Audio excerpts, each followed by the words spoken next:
Meus irmãos, como tem sido abençoada esta manhã, agraciada pelo Senhor, tudo que foi feito até aqui, a gente tem sido tocado, os louvores, batismo, esse chamamento que ouvimos agora para a obra missionária, o relatório dos irmãos que viajaram para a Espanha.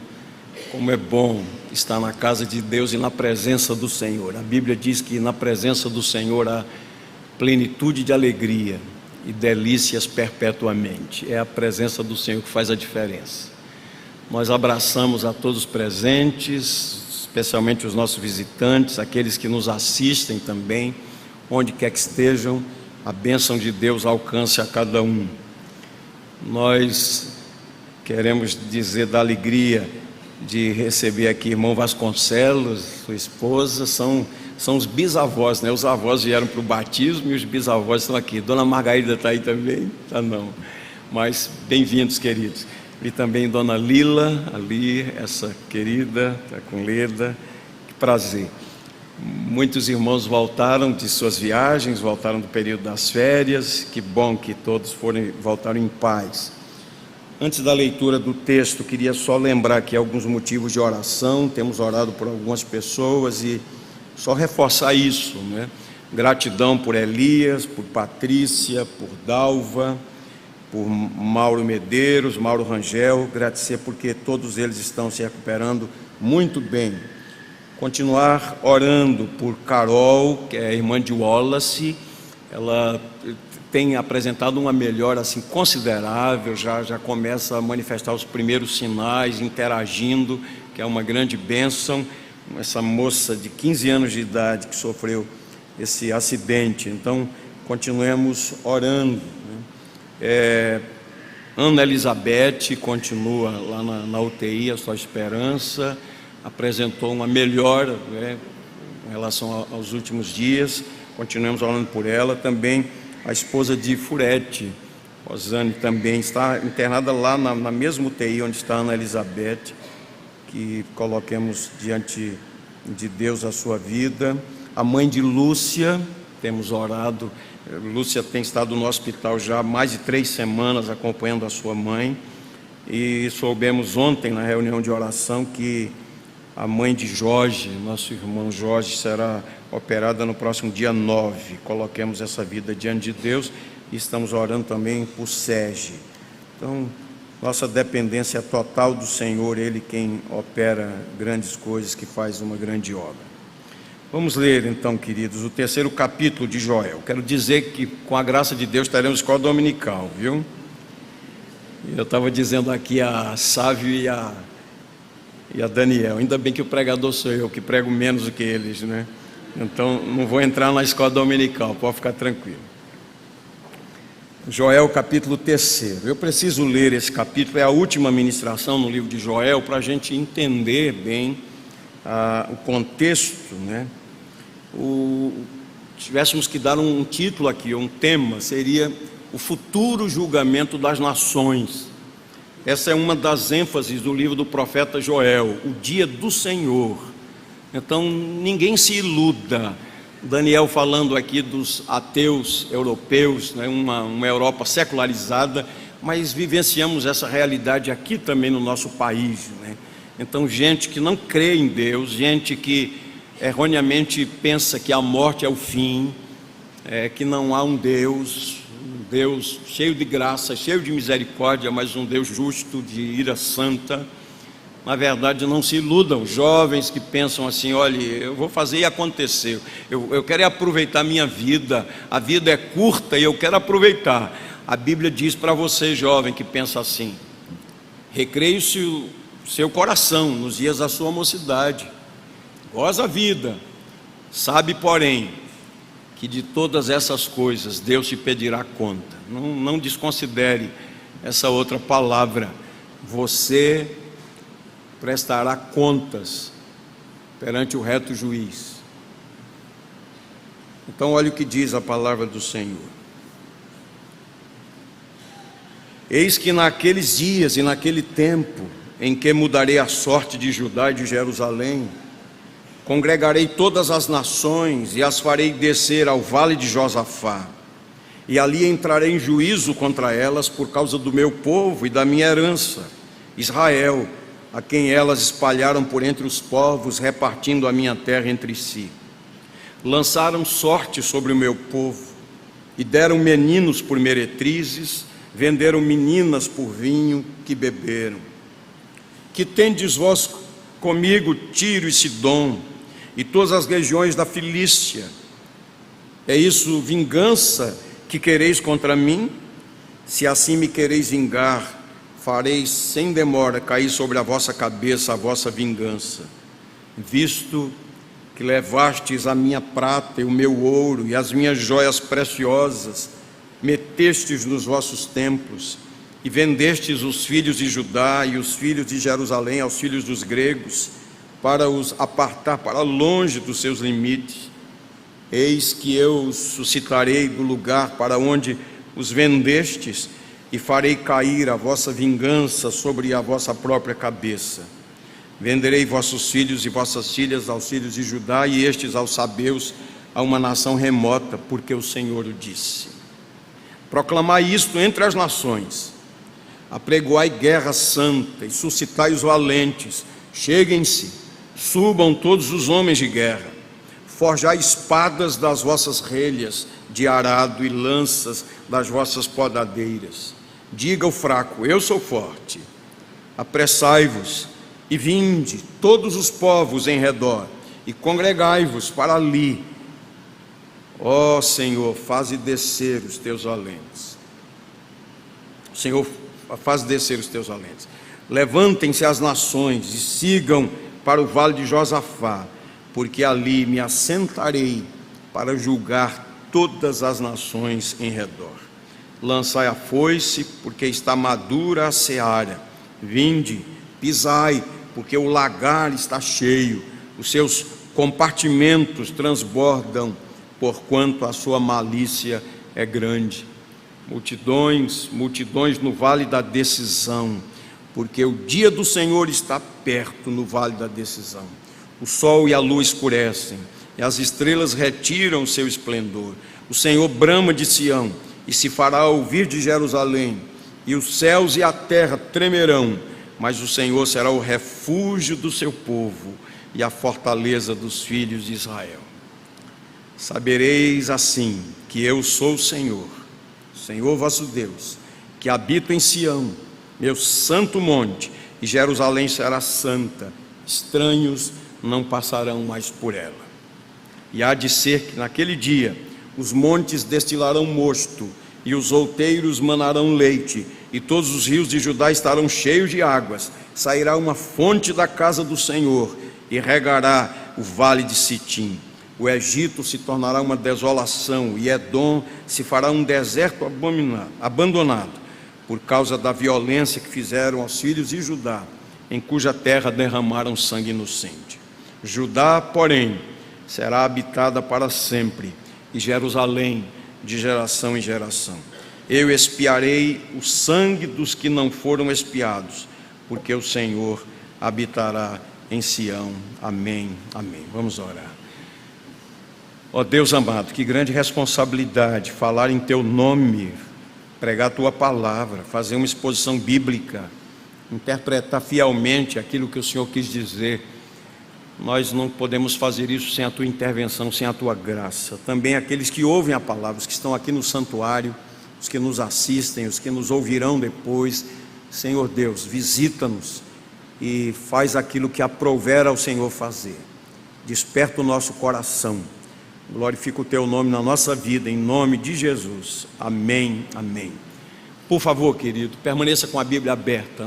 Na verdade, o que eu vou fazer nessa manhã, vou apenas pinçar os pontos, vou ser bem objetivo, procurar deixar assim a mensagem, aquilo que é essencial para o nosso coração nessa manhã.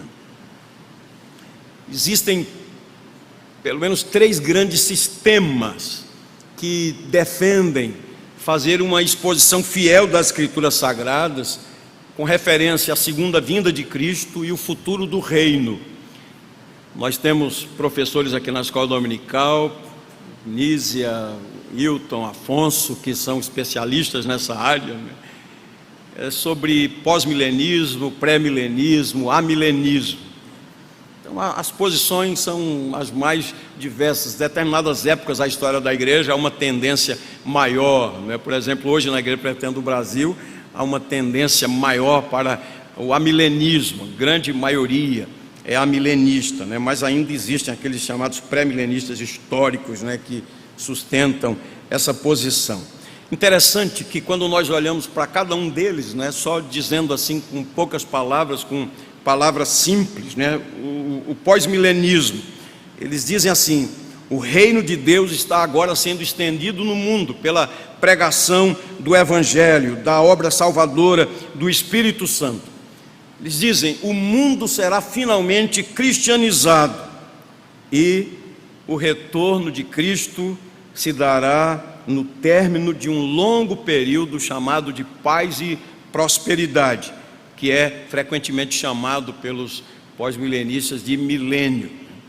Os amilenistas, eles sustentam que a Bíblia não prediz um milênio. É certo, eles não podem negar que aparece lá a expressão bíblica de 1000 anos, né? Mas eles entendem que a Bíblia não sustenta e nem prediz isso, que haverá um milênio literal, um período de paz e prosperidade na terra antes do fim do mundo. Assim eles entendem, não fazem uma interpretação literal do milênio, não são exatos 1000 anos, né? Um período assim de paz e prosperidade. E os pré-milenistas, a segunda vinda de Cristo será seguida por um tempo de paz, de justiça universal antes do fim do mundo, antes desse período, aliás, chamado de milênio, ou também chamado de o reino de Deus. E nesse período o Senhor Jesus reinará como rei sobre toda a terra. Bom, para que não fique dúvidas, não é? Ninguém deixará de ir ao céu por ser pós-milenista, amilenista ou pré-milenista. Na verdade, quando nós olhamos para esses posicionamentos, nós percebemos que as pressuposições desses três grupos são iguais, ou seja, naquilo que é essencial, todos creem da mesma maneira. E eu creio que o que importa é crer nos essenciais, né? Por exemplo, os três grupos sustentam que as Escrituras são a palavra de Deus, infalível, autoritativa, então representam verdadeiramente a palavra de Deus.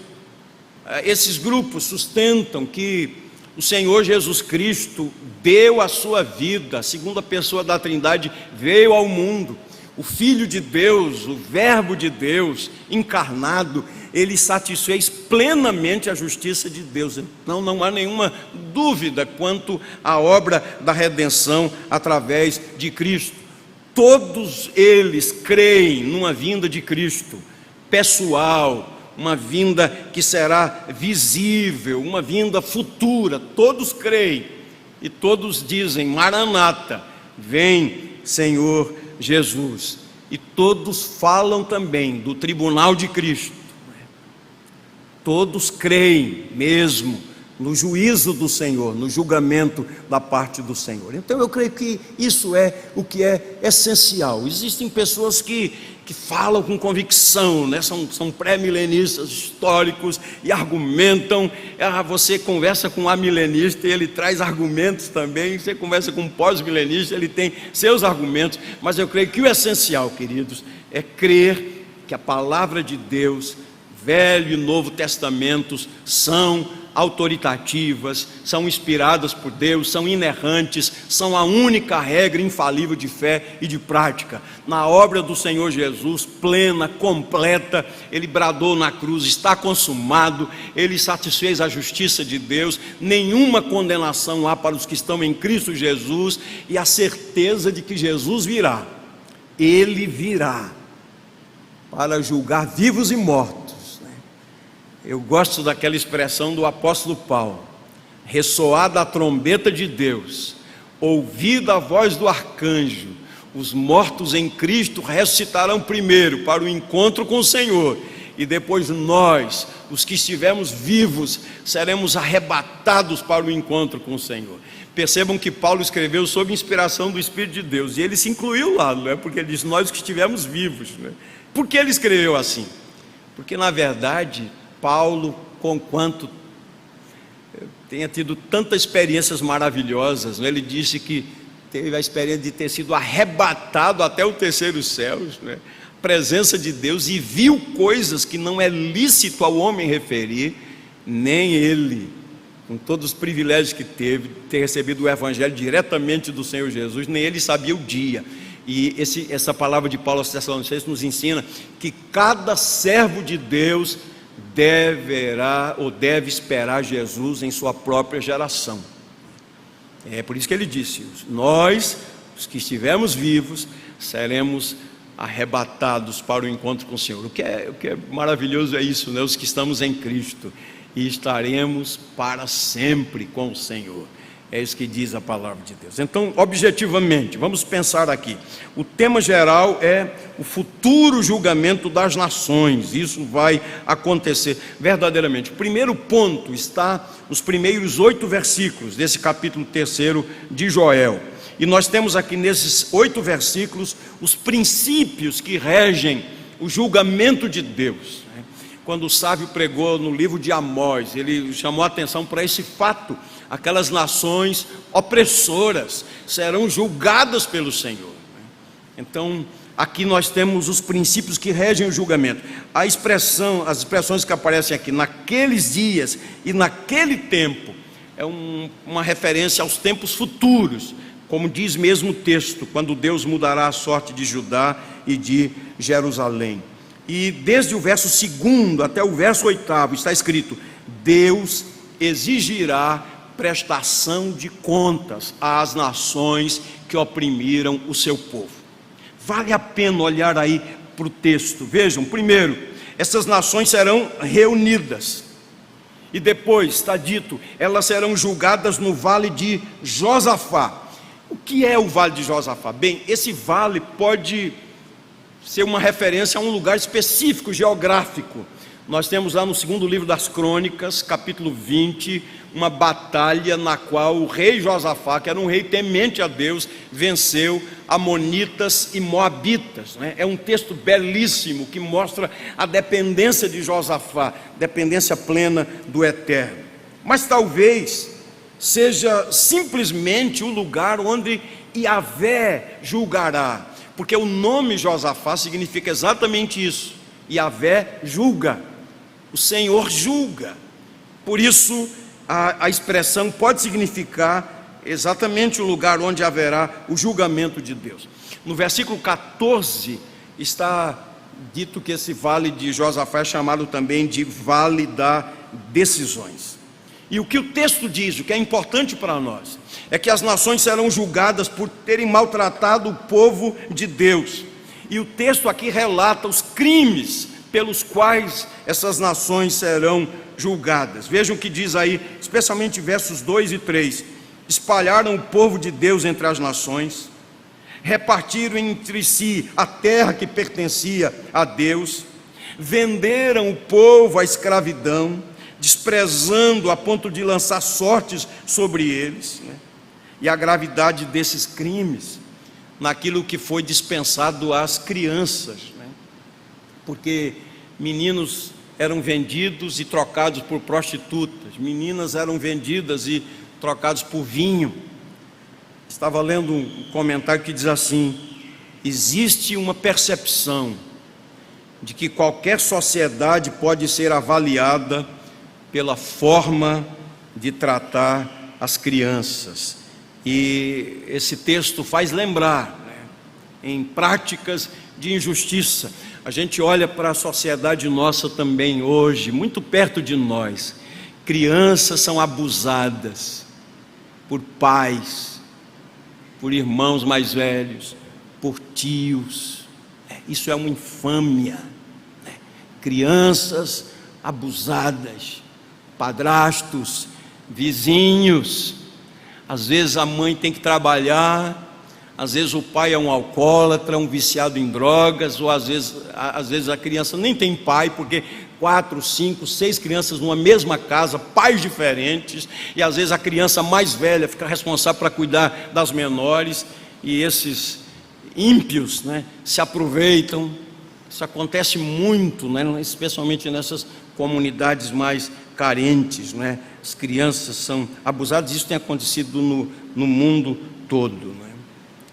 Quando ele fala aqui dessas nações, Tiro, Sidom, Filístia, que eram nações antigas e inimigas do povo de Deus, elas aqui estão representando todas as nações inimigas do povo de Deus. Na verdade, queridos, o que o texto diz é que haverá um juízo da parte do Senhor. A expressão literal seria que Deus pagará com a mesma moeda aquilo que eles fizeram, o juízo de Deus virá. E eu só queria fechar esse primeiro ponto dizendo assim, que o princípio subjacente a essa passagem é que devemos tratar os outros, e esse é um princípio bíblico, da mesma forma que gostaríamos de ser tratados. Virá o juízo da parte do Senhor. E aqui na parte final do verso 8, né, o julgamento é concluído com a afirmação: porque o Senhor o disse.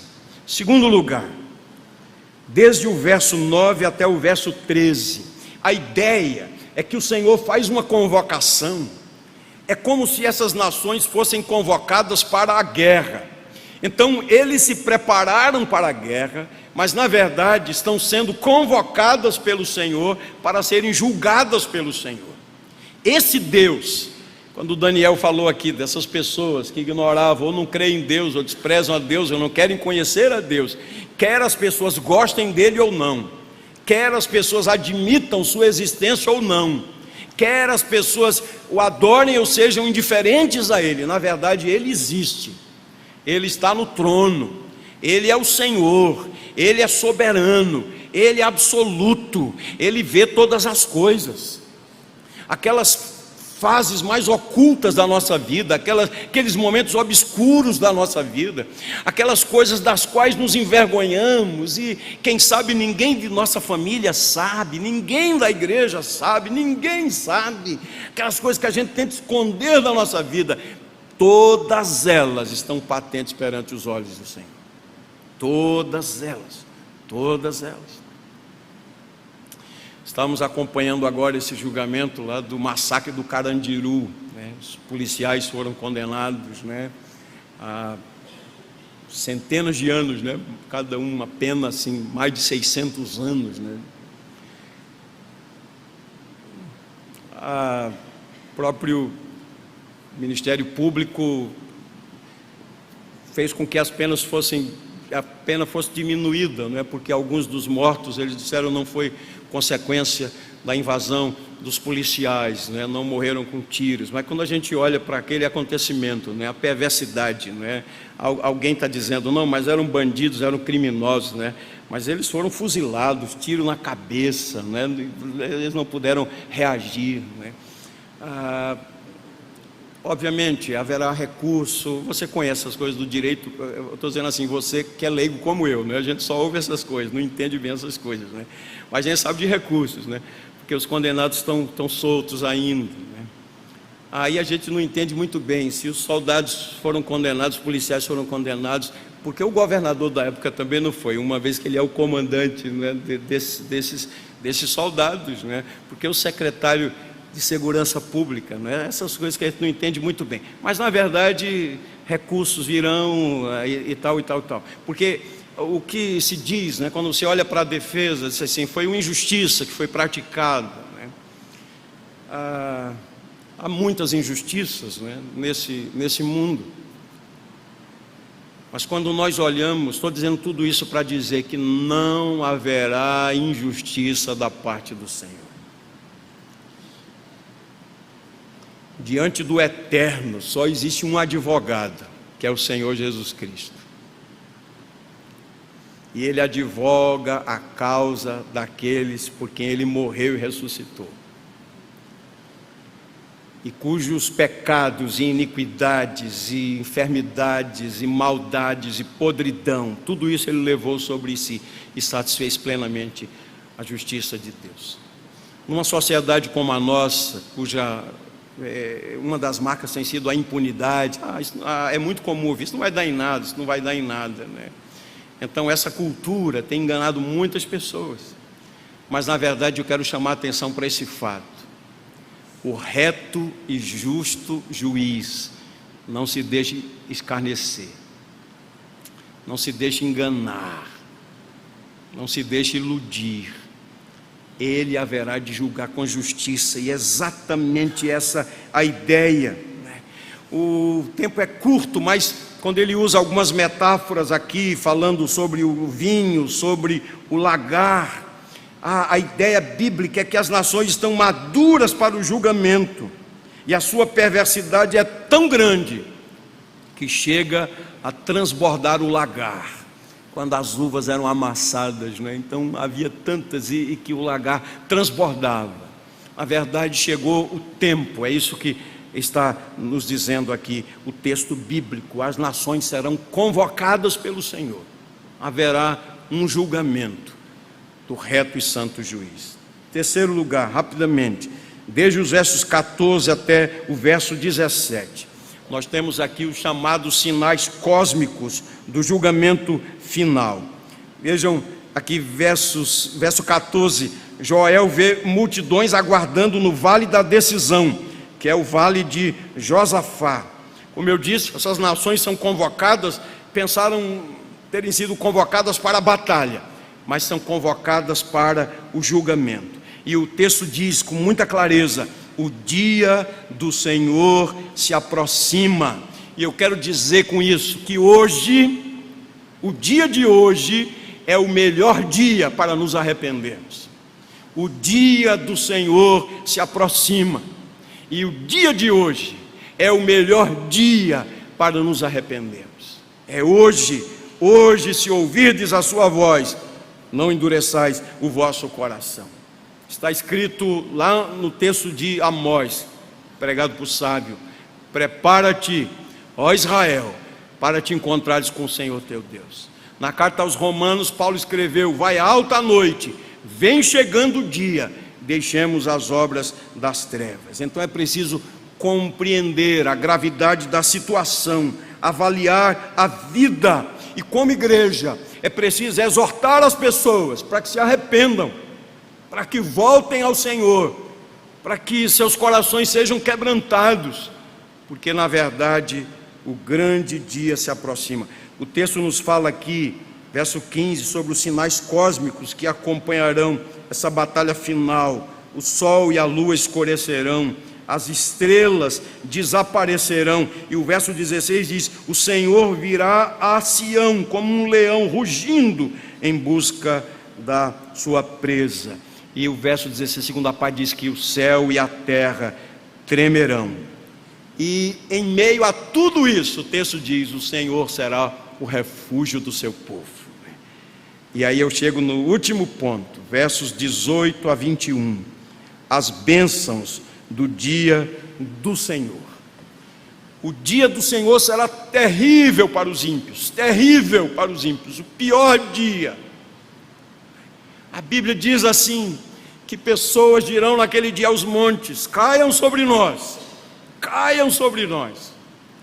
Um dia terrível para os ímpios. Mas a Bíblia fala que o dia do Senhor trará bênçãos para o povo de Deus. Será um dia muito especial para o povo de Deus. Verso 18 diz que a terra será transformada e restaurada. Ele começa a usar essas metáforas, né, falando de uma região semiárido, né? Ele começa a dizer esses milagres: onde havia fome seca, florescerá a vegetação. As montanhas e as colinas destilarão vinho e mel. Água em abundância, diz aqui que os rios serão cheios, colheitas fartas.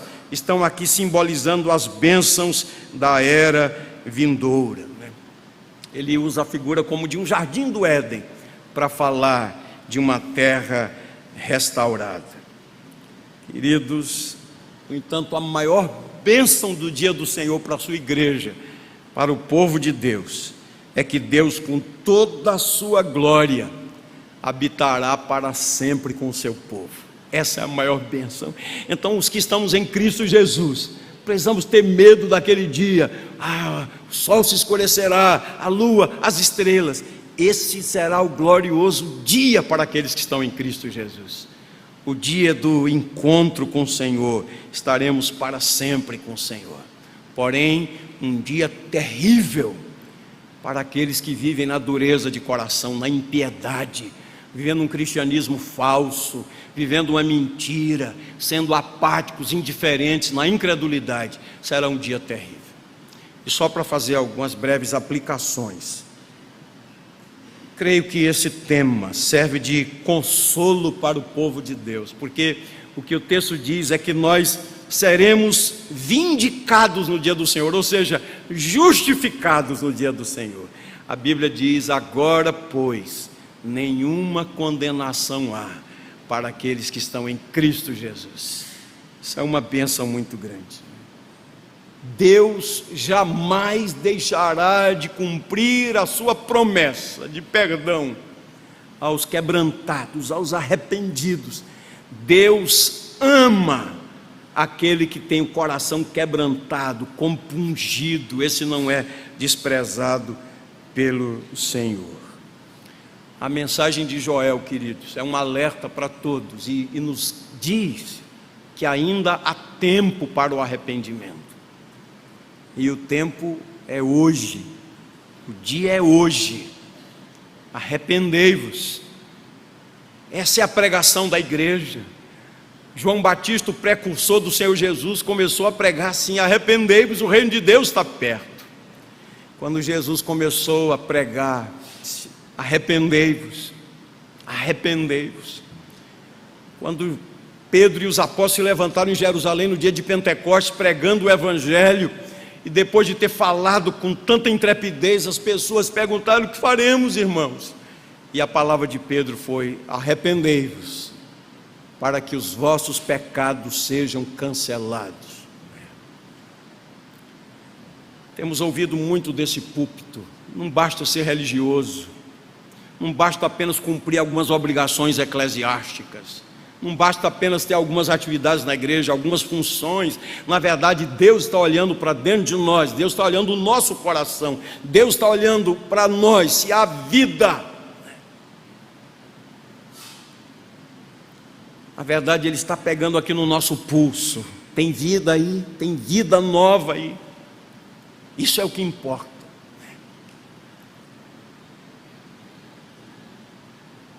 Aqueles que me ouvem, eu lhes digo, usando uma expressão de Paulo: nós rogamos em nome do Senhor, reconciliem-se com Deus. Aqueles que têm procurado viver uma vida dúbia, que têm procurado enganar as pessoas, você está se enganando a si mesmo, mas não pode enganar ao Senhor.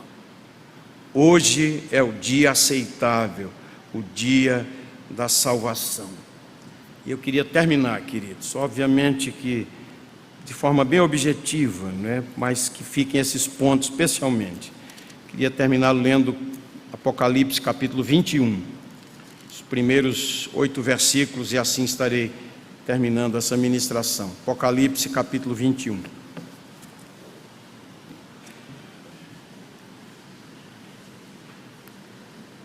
Assim diz a palavra do Senhor: vi novo céu e nova terra, pois o primeiro céu e a primeira terra passaram e o mar já não existe. Vi também a cidade santa, a nova Jerusalém, que descia do céu, da parte de Deus, ataviada como noiva, adornada para o seu esposo. Então ouvi grande voz do trono dizendo: eis o tabernáculo de Deus com os homens, Deus habitará com eles, eles serão povos de Deus, e Deus mesmo estará com eles. E lhes enxugará dos olhos toda lágrima, e a morte já não existirá. Já não haverá luto, nem pranto, nem dor, porque as primeiras coisas passaram. E aquele que está sentado no trono disse: eis que faço nova todas as coisas. E acrescentou: escreve, porque essas palavras são fiéis e verdadeiras. Disse-me ainda: tudo está feito. Eu sou o alfa e o ômega, o princípio e o fim. Eu, a quem tem sede, darei de graça da fonte da água da vida. O vencedor herdará essas coisas, e eu lhe serei Deus, e ele me será filho. Quanto, porém, aos covardes, aos incrédulos, aos abomináveis, aos assassinos, aos impuros, aos feiticeiros, aos idólatras e a todos os mentirosos, a parte que lhes cabe será no lago que arde com fogo e enxofre, a saber, a segunda morte. Quem tem ouvidos para ouvir, ouça a palavra do Senhor. Amém.